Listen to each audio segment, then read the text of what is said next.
नमस्कार दोस्तों, मैं पवन कावरा आपका बहुत बहुत स्वागत। आज के वीडियो में हम बात करेंगे numerology compatibility between number 2 and number 9। अभी 2 एंड 9 के बारे में हम इस वीडियो में बात करेंगे। इसके ऊपर, इस टॉपिक के ऊपर मैंने पहले भी शायद वीडियो बनाया हुआ है और आपको और भी वीडियोस मिल जाएंगे यूट्यूब।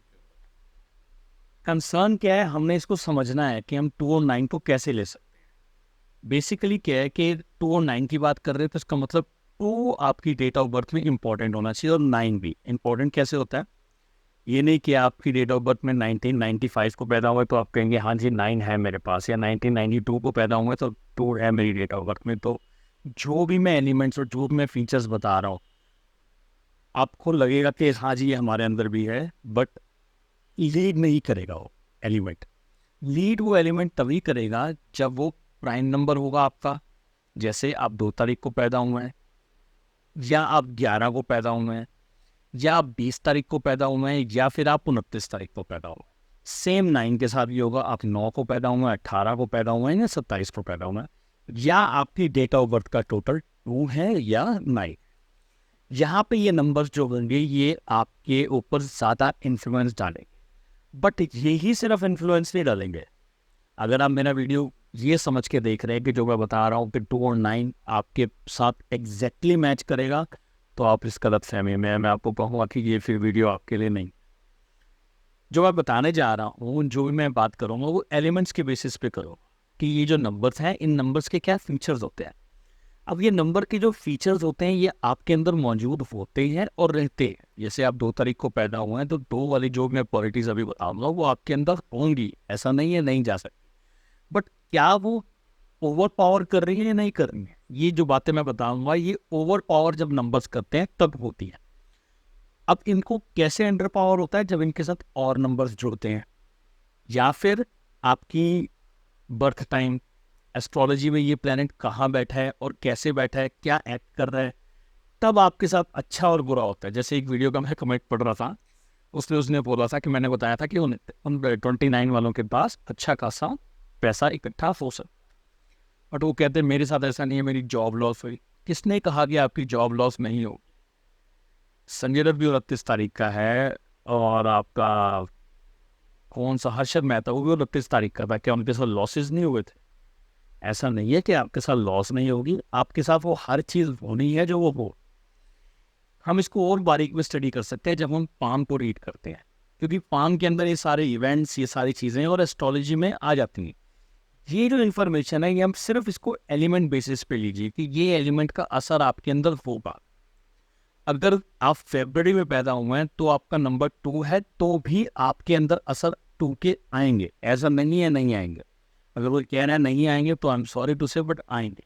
यहाँ तक कि आप 12 तारीख को पैदा हुए तो भी 2 का असर आएगा। आप 18 को पैदा हुए तो भी 9 का असर आ रहा है। 19 को पैदा हुए तो भी 9 का असर होगा है।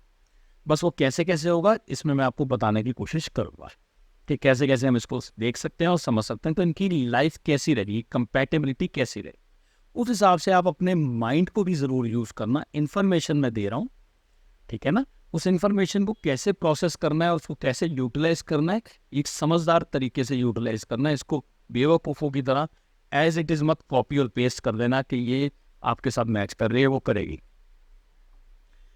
2 का मतलब क्या हो गया? 2 का मतलब मूड, 2 का मतलब इमोशंस, 2 का मतलब केयरिंग, नर्चरिंग, फीलर्स। ये लोग ना बड़े फीलर्स होते हैं। फीलर्स का मतलब हो गया, फीलर्स का मतलब तो आपको पता होगा, मतलब मैं अपने भाषा में जो समझाना चाहता हूँ कि ये लोगों को फील बड़ी जल्दी हो जाता है।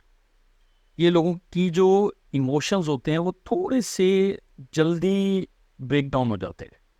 इमोशनल सेटबैक्स इनको लगने की चांसेस ज़्यादा होते हैं। वाटर एलिमेंट है, आर्ट भी इसी से देखी जाती है, कला भी 2 नंबर से ही देखी जाती है। कॉन्टैक्ट्स, लोगों के साथ जुड़ना, लोगों के साथ दोस्ती बना के रखना, लोगों से कनेक्शंस बनाना, लोगों से अपने काम निकलवाना, यहाँ तक कि नर्चरिंग किसी की। अब कई 2 नंबर मतलब 2 डेट ऑफ बर्थ वाले होंगे जो कहेंगे हम जी बिल्कुल भी अपने बच्चे को प्यार नहीं कर पाते, किसी बच्चों से हमारा लगाव भी ऐसा भी। उनका 2 कहीं और यूटिलाइज हो रहा है, उनकी जो इमोशंस हैं, उनका जो वाटर एलिमेंट है वो कहीं और यूज हो रहा है, या फिर उनका वाटर एलिमेंट ब्रेक हो रहा है। तो कैसे हो रहा है वो मैं आपको बताऊंगा ऐसे में। तो ये सारे एलिमेंट्स, मतलब 2 अगर इमोशंस है, वाटर है, तो 2 जेलस भी है, क्योंकि जेलस भी 2 में ही हो गई।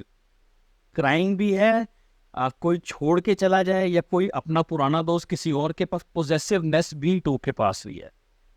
तो पोजेसिवनेस भी है, तो जहाँ पोजेसिवनेस है आपको पावर मिल जाए तो वहाँ कंट्रोल भी आ जाएगा, क्योंकि हर पोजेसिव बंदा जरूरी नहीं है वो कंट्रोलिंग हो, बट वो कंट्रोल भी करता है इन टर्म्स ऑफ पोजेसिवनेस। ये नहीं कहेंगे वो डायरेक्टली कंट्रोल करेगा, नहीं, in terms of possessiveness, possessiveness के चक्कर में वो कंट्रोल करेगा। तो हमें वो कंट्रोलिंग लगेगा कि हमारी जितनी नॉलेज है, अगर मान लो मेरी वाइफ मुझे कंट्रोल कर रही है या मेरी मदर मुझे कंट्रोल कर रही है, तो वो पोजेसिवनेस के कारण कंट्रोल कर रही है, वो मुझे गुलाम रखने के कारण कंट्रोल नहीं कर रही। कोई अगर मुझे मान लीजिए कोई मेरे एम्प्लॉयर मुझे अगर कंट्रोल कर रहा है, तो वो मुझसे फाइनेंशियली पैसा निकल, मतलब वो मेरे थ्रू पैसा कमाना चाहता है, इसलिए मुझे कंट्रोल कर रहा है। तो दोनों कंट्रोलिंग में फ़र्क है।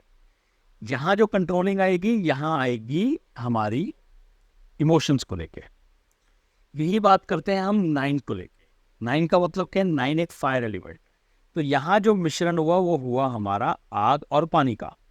अब आग और पानी का मिश्रण हम सब जानते हैं कि ये आग पावरफुल हुई तो पानी बॉयल होगा, पानी पावरफुल हुआ तो आग बुझेगी। ये तो तय है कि आग बुझेगी, बॉइलिंग होगा अगर वो फायर ज़्यादा पावरफुल है, ठीक है ना। अभी हम इसको फायर एलिमेंट को थोड़ा समझते हैं कि 9 का और मतलब क्या होगा। 9 का मतलब स्टैंड लेना, 9 का मतलब एग्रेशन भी है, 9 का मतलब मसल्स भी है, 9 का मतलब मैनेजमेंट भी है, कंट्रोलिंग भी है, डोमिनेशन भी है, इंप्रेशन भी है और मैनेजमेंट भी है। बट यहाँ से हमारी लव कॉम्बिनेशन की बात कैसे होगी, कैसे हम इन चीज़ों को जोड़ सकते हैं अपने साथ। तो ये सारे एलिमेंट्स हो गए। अगर हम एलिमेंट्स के बारे में पूरी नॉलेज है तो हम आपको जोड़ने में ज़्यादा देर नहीं लगेगी। हमने समझना है कि 9 का मतलब क्या है। वो 9 कौन से वाला 9 है? 18 वाला 9 है, 27 वाला 9 है, या प्योर 9 है, या डेस्टिनी 9 है? सब में फ़र्क है। डिटेल में जाएंगे तो बहुत लंबा हो जाएगा। हम बेसिक पे थोड़ा सा इसको समझने की कोशिश करते हैं। अब अगर कोई नॉर्मली देखेगा, न्यूमरोलॉजिस्ट हो गएगा, आग पानी की जोड़ी है जी, ये बनेगी नहीं, हमेशा ये प्रॉब्लम रहेगी। कोई मेरे से फर्स्ट लेवल की इन्फॉर्मेशन मांगेगा तो मैं कहूँगा हाँ जी, आग पानी की जोड़ी है, ये बिल्कुल नहीं बने। ये first level of information. But जिंदगी फर्स्ट लेवल ऑफ इन्फॉर्मेशन से नहीं चलती कि सिर्फ एक ही चीज़ को देख के हम नकार दें। ये तो बिल्कुल ऐसे हो गया कि जैसे इस शहर के लोग खराब होते हैं, या हम इस शहर के लोगों से नाता ही नहीं रखेंगे तो वो शहर के लोग पूरे खराब हो गए। हमने एकदम से ही उसको एक लेबल दे दिया। जैसे आईएएस ऑफिसर्स बनने हैं तो बिहार से ही बनेंगे, और कहीं से कोई आईएएस ऑफिसर यूपीएससी क्लियर नहीं कर सकता।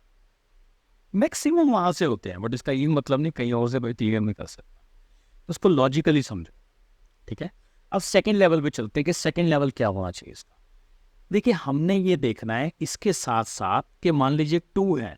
अब 2 का वाटर कंटेंट ज़्यादा है, बट इसके साथ और क्या है इस न्यूमरोलॉजी में? क्या उसके साथ 8 है? अगर 8 है तो 8 तो नंबर हम बड़ा गलत मानते हैं। शनि का नंबर है, सैटर्न का नंबर है, तो खराब नंबर है। 8 को हम खराब मानते हैं, बट 2 के पर्सपेक्टिव से वो ठीक है, क्योंकि 8 स्टेबिलिटी देगा, उस पानी को थोड़ा सा एब्जॉर्व करेगा, क्योंकि 8 एक अर्थ एलिमेंट है। ये मैं एलिमेंट्स की बात करता हूँ ना, ये सारी चीज़ें एलिमेंट बेसिस ही है। हम वास्तु देखेंगे एलिमेंट बेसिस है, आप राशियाँ देखेंगे एलिमेंट बेसिस है।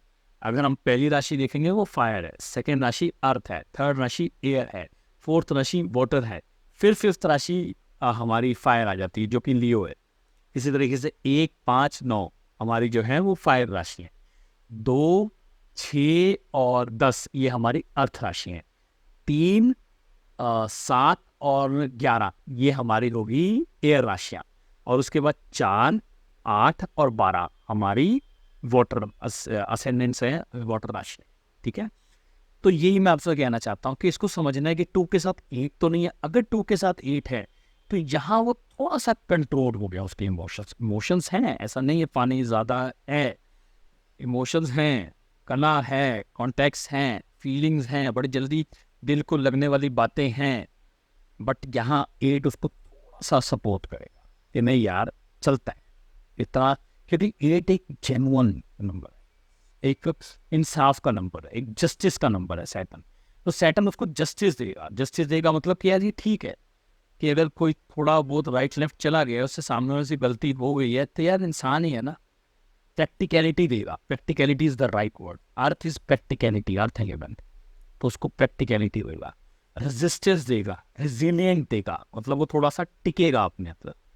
समझ रहे हो मेरी बात? तो यहाँ पे वो थोड़ा सा ठीक है, तो हमने ये देखना है कि हम इस बेस पे भी कर सकते हैं। सेकेंड ऑप्शन हम कहेंगे 9 के अंदर कि 9 के साथ क्या है। अगर 9 के साथ 8 है, 18 वाला 9 है, तो ये थोड़ा सा प्रॉब्लमेटिक है। प्रॉब्लमेटिक मतलब गलत नहीं है, बट ये हायर फायर कर सकता है, क्योंकि फायर और अर्थ दोनों ही ऑन द स्पॉट डिसीजन लेने वाले हैं, मतलब थोड़ा सा डिस्ट्रक्शन की तरफ है। जैसे अगर मान लीजिए ऐसे लोग मैनेजर हैं, या ऐसे लोग कि किसी से दुश्मनी है या कुछ भी है और उनके पास पावर है, अब ये बोला कि आप 9 है, चेक करना कि आपके 9 के साथ मल्टीपल 9 ना हो, तो मल्टीपल 9 प्रॉब्लम्स होते हैं। पर अगर आपका सिंगल 9 है और 8 है, 18 वाला 9 है, तो ऐसे लोग अगर उड़ाना चाहें सामने वाले को, उड़ाने का मतलब होगा कि उसकी साथ अगर जिद है या उसकी है, तो उसकी अहमियत भी खत्म कर सकते हैं अगर उसके साथ टोन नहीं है तो, क्योंकि यहाँ 2-9 को थोड़ा सा नरम करेगा। तो किसी को 9 से फायदा है, किसी को 2 से 9 नरम होगा, क्योंकि थोड़ा सा अब ये भी कह सकते हैं आप कि आग के ऊपर पानी आ गया, बट ये आप कह सकते हैं कि उसकी अग्नि थोड़ी सी शांत। हालांकि आग पानी का मिल ठीक नहीं होता, बट ये आपको समझना है, इन सारे नंबर्स को जोड़ना है, कैसे कैसे नंबर्स को बढ़ाएंगे, कैसे कुछ नंबर्स को कम करेंगे, तो ये सारे नंबर्स मिलके कुछ बनाएंगे। और सिर्फ न्यूमरोलॉजी बेस पे भी नहीं लेनी प्रेडिक्शन। शादी की रिलेशनशिप है, छोटे मोटे रिलेशन है कि किसी से हम जुड़ रहे हैं, ठीक है जी, हमारे तो थोड़ी न्यूमरोलॉजी की नॉलेज है, हम जुड़ गए हैं किसी से और अच्छा लग रहा है उसके साथ टाइम स्पेंड करना, दोस्ती अच्छी लग रही है, शॉर्ट डेट्स या हुकअप्स अच्छे लग रहे हैं, कोई बुरी बात नहीं है इसमें। बट न्यूमरोलॉजी बेस पे आप शादी कर रहे हैं, मैं न्यूमरोलॉजिस्ट हूँ, बट मैं कभी किसी को सजेस्ट नहीं करता कि न्यूमरोलॉजी अगर उसके पास है तो सिर्फ उस बेस पे शादी करो। प्यार के बेस पे शादी करो, विश्वास के बेस पे शादी करो, स्ट्रेंथ के बेस पे शादी करो कि स्ट्रेंथ है कि मैं चल सकता हूँ आगे। बट सिर्फ आप न्यूमरोलॉजी कंपैटिबिलिटी के हिसाब से शादी कर रहे हैं, तो मतलब मैं ये मैच को नहीं, वो समझ नहीं आता इसमें क्या जवाब। मुझे एस्ट्रोलॉजी चाहिए। अब मान लीजिए नहीं है बर्थ टाइम, तो कोई बात नहीं, क्वेश्चन बोर्ड से लगा सकते हैं, हाथ देख सकते हैं, हाथ तो नहीं छुप सकता।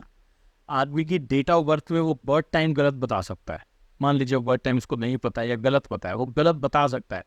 बट यहाँ से भी तो काफ़ी हद तक चीज़ें क्लियर हो जाएंगी, यहाँ से कुछ चीज़ें क्लियर हो जाएंगी।